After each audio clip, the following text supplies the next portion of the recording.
blessing and your sign of victory because of the gospel of the Lord Jesus Christ. Nagpapasalamat po ako, Panginoon, for giving me the privilege and opportunity to have a small part of this missions conference. I lift up these people to you, O God. I lift them up to you to the glory of the Lord Jesus Christ, who is the head of the church. I lift up Pastor John Narvaez. Continue, O God, to prosper him, give him good health, and that his walk and spiritual life will continually grow, mature. I know that he is strong, but Lord God, I pray that you continue to make him even stronger. I pray and lift up the members of Berean Baptist Church, standing here before your presence, O God, before your throne, O God.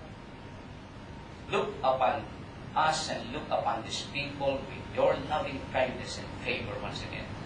Prosper these people with godly blessings, that you do not add any sorrow to it.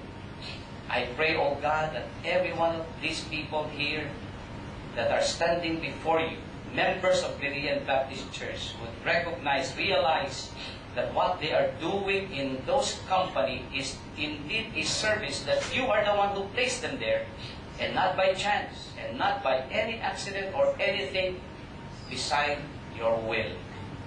And I just pray, O God, that you continue to use them as your humble servants.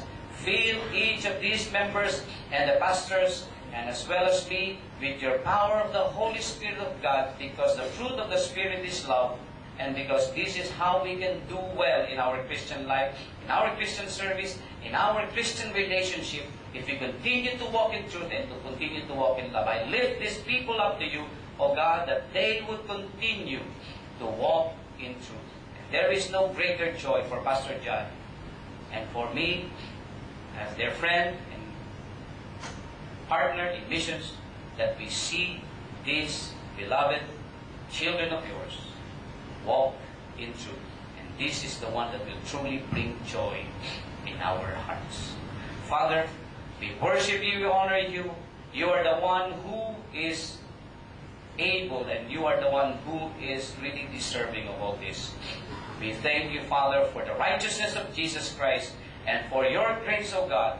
We are standing redeemed and renewed and strengthened once again with this new commitment, a new passion to win more souls, more Filipinos to the Lord Jesus Christ, that we could accommodate them, receive them, and we bring them forward so that they will also know the Lord Jesus Christ as their Savior. Thank you for all the partnership that is going on in 39 countries, 40 countries, that this church is supporting. I pray, O God, that you would bless them for being fellow helpers in the truth. Father, we want to close this service with these words, Lord. Thank you for loving us, and thank you, Lord God, that you have given us the heart to love you as well. May we continue to grow in your love. I dedicate this church to you once again. In Jesus' name we pray. Amen. Thank you very much. You may be seated. Praise the Lord. Were you blessed? Amen. Let me just read to you a verse in Galatians chapter 6, verse number 9. The Bible says, and let us not be what? Weary in well-doing. For in due season we shall reap if we faint not. Well, thank you for the victory. Amen? But this is only partial victory. We had a good start, but that doesn't mean we have a good finish. The success, ang totoong success ng mission conference na ito will be malalaman natin next year when we come together. And we look back, did we fulfill the commitments we made to the Lord? I believe ang nangyayari dito sa Berean Baptist Church is, folks, this is not my church. This is God's church. The most important piece here is not me. Please don't. Huwag na sana natin mag-misunderstand yun. Ang importante dito is ang Panginoon.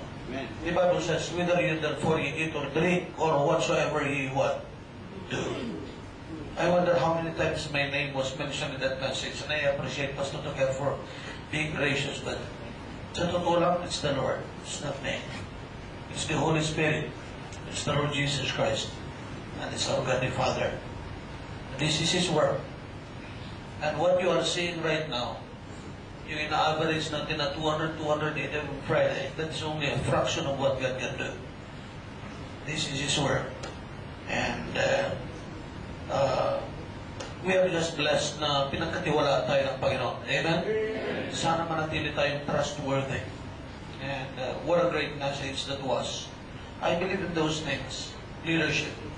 I pray every day, sana the Lord will make me the right kind of a leader that you deserve. I wish that God will make me the leader that you deserve. Sometimes I feel that I'm not. But I just pray that I will be the kind of leader that great people like you deserve. And ano yung pangalawa? Pangalawa is number 2, relationship.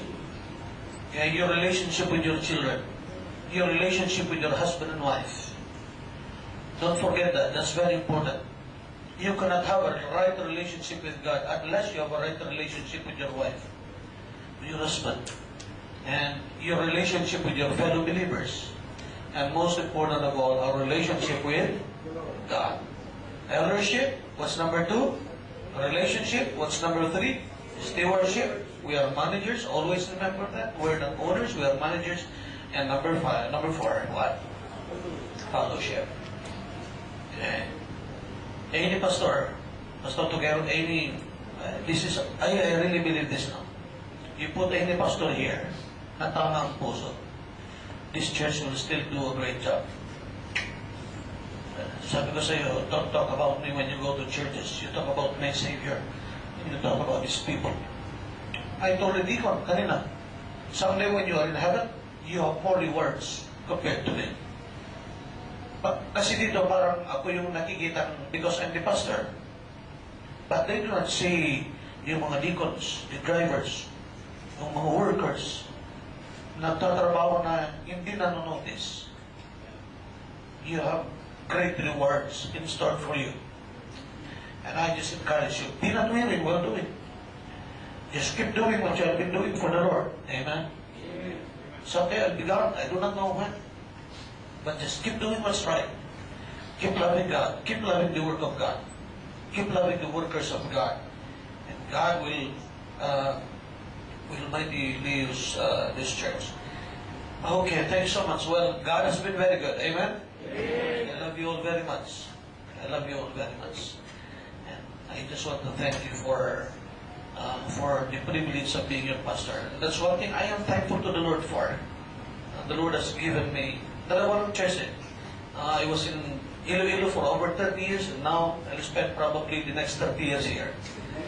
Pero kapag mag-rapture, don't worry, eh? Brother Jem Prince. Okay? Pag nag-rapture na, okay? Make sure you follow, huh? Amen? Make sure that you're a good follower to your leader. Amen? Sister March will be gone, so I don't know. Okay? But do you pray for Brother Jem? May problema sa mata niya. Well, praise the Lord.